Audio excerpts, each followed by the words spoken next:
बापू की आत्मकथा सत्य के प्रयोग के पिछले अध्याय में आपने सुना कि एक ओर तो रॉलेट एक्ट के विरुद्ध आंदोलन बढ़ रहा था, तो दूसरी ओर सरकार उसे जल्द से जल्द अमल में लाने को प्रयासरत थी। सरकार को चेतावनी स्वरूप दिए गए शास्त्री जी के भाषण का भी कोई असर नहीं हुआ। आखिरकार कानून लागू कर दिया गया। फलस्वरूप देश में हड़ताल करने का निर्णय लिया गया और समूचे देश में हड़ताल हुई भी। गांधी जी के अनुसार यह दृश्य अद्भुत था। तो आइए इसी कड़ी में सुनते हैं महात्मा गांधी की आत्मकथा सत्य के प्रयोग से अध्याय वह सप्ताह भाग 1।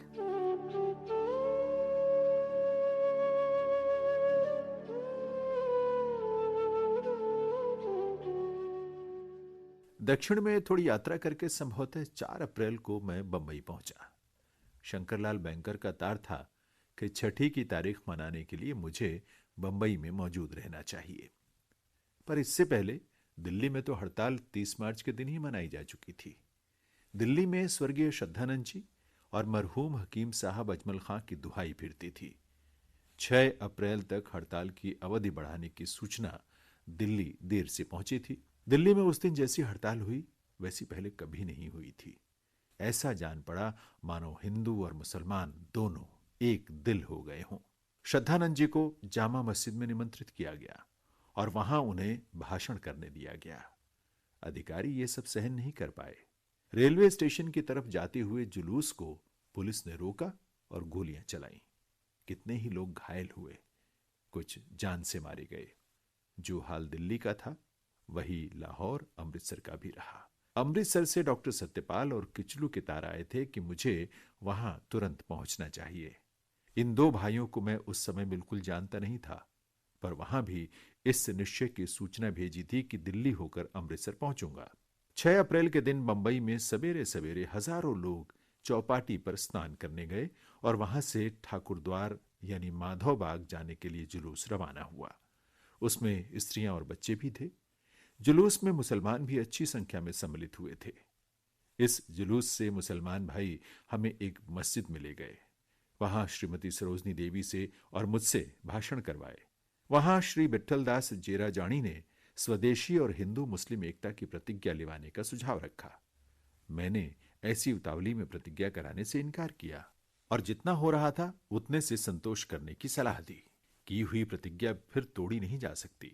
ये सब बातें मैंने कही और ये सूचना दी कि प्रतिज्ञा लेने का जिसका विचार हो वो चाहे तो अगले दिन सवेरे चौपाटी के मैदान पर पहुंच जाए।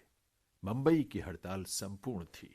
यहां कानून के सबने अवज्ञा की तैयारी कर रखी थी। जिनकी अवज्ञा की जा सके ऐसी 2-3 चीजें थीं। जो कानून रद्द किए जाने लायक थे और जिनकी अवज्ञा सब सरलता से कर सकते थे, उनमें से एक का ही उपयोग करने का निश्चय था। नमक कर का कानून सबको अप्रिय था। दूसरा सुझाव सरकार द्वारा जब्त की हुई पुस्तकें छापने और बेचने का था। ऐसी 2 पुस्तकें मेरी ही थीं, हिंद स्वराज और सर्वोदय। इन पुस्तकों को छपाना और बेचना सबसे सरल सविनय अवज्ञा मालूम हुई। इसलिए ये पुस्तकें छपाई गईं और शाम को उपवास से छूटने के बाद और चौपाटी की विराट सभा के विसर्जित होने के बाद इन्हें बेचने का प्रबंध किया गया। एक मोटर में मैं निकला और एक में श्रीमती सरोजनी नायडू निकली। जितनी प्रतियां छपाई गई थीं उतनी सब बिक गईं। इनको जो कीमत वसूल होती वो लड़ाई के काम में ही खर्च की जाने वाली थी। एक प्रति का मूल्य 4 आना रखा गया था, पर मेरे हाथ पर अथवा सरोजनी देवी के हाथ पर शायद ही किसी ने 4 आने रखे होंगे। अपनी जेब में जो था सो सब देकर किताबें खरीदने वाले बहुतेरे निकल आए।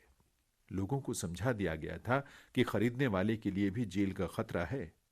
7 तारीख को पता चला कि जिन किताबों के बेचने पर सरकार ने रोक लगाई थी, सरकारी दृष्टि से वे बेची नहीं गई हैं। जो पुस्तकें बिकी हैं वे तो उनकी दूसरी आवृत्ति मानी जाएगी। यह खबर सुनकर लोग निराश हुए। उस दिन सवेरे लोगों को चौपाटी पर स्वदेशी व्रत और हिंदू मुस्लिम एकता का व्रत लेने के लिए इकट्ठा होना था। बहुत थोड़े लोग इकट्ठे हुए थे। थोड़ी उपस्थिति से मुझे आश्चर्य नहीं हुआ, दुख भी नहीं हुआ।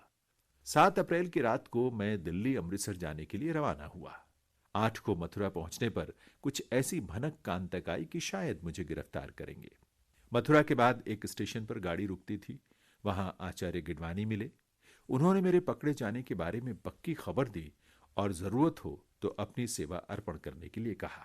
पलवल स्टेशन आने के पहले ही पुलिस अधिकारी ने मेरे हाथ पर आदेश पत्र रखा।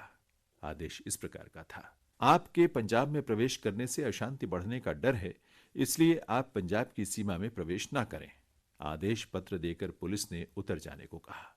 मैंने उतरने से इनकार किया और कहा, मैं अशांति बढ़ाने नहीं बल्कि निमंत्रण पाकर अशांति घटाने के लिए जाना चाहता हूं, इसलिए खेद है कि मुझसे इस आदेश का पालन नहीं हो सकेगा। पलवल आया।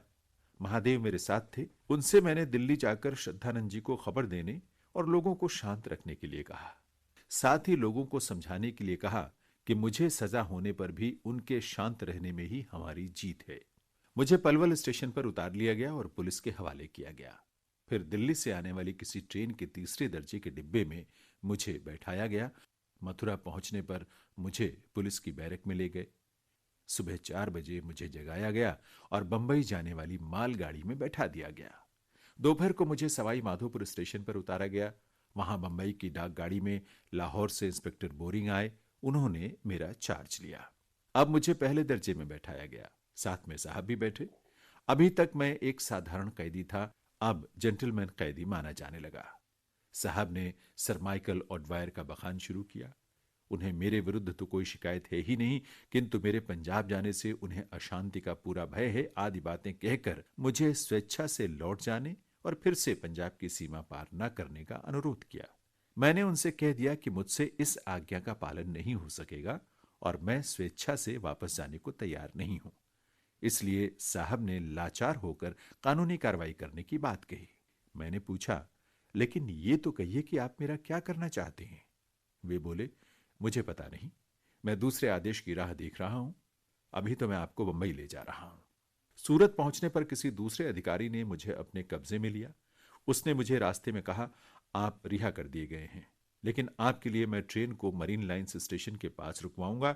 आप वहां उतर जाएंगे तो ज्यादा अच्छा होगा। कोलाबा स्टेशन पर बड़ी भीड़ होने की संभावना है। मैंने उनसे कहा कि आपका कहा करने में मुझे प्रसन्नता होगी। वो खुश हुआ और उसने मुझे धन्यवाद दिया। मैं मरीन लाइन्स पर उतरा। वहां किसी परिचित की घोड़ा गाड़ी दिखाई दी। वे मुझे रेवा शंकर झवेरी के घर छोड़ गए।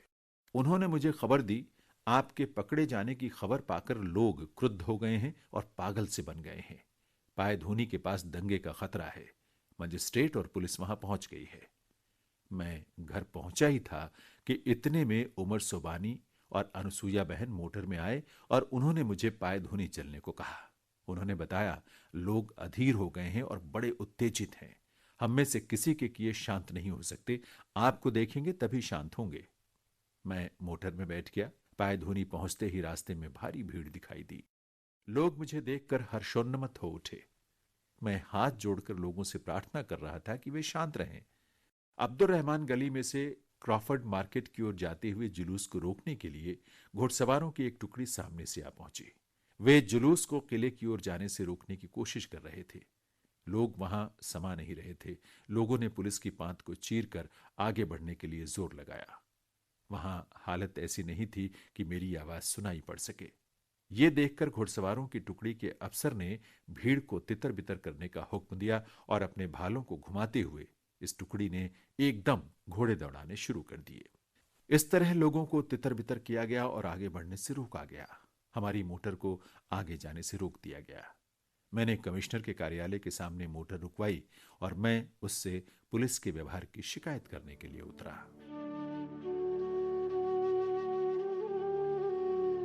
अभी आप सुन रहे थे महात्मा गांधी की आत्मकथा सत्य के प्रयोग से अध्याय वह सप्ताह भाग 1। वाचन स्वर था जैनेन्द्र सिंह का। प्रस्तुतकर्ता निशा भारद्वाज।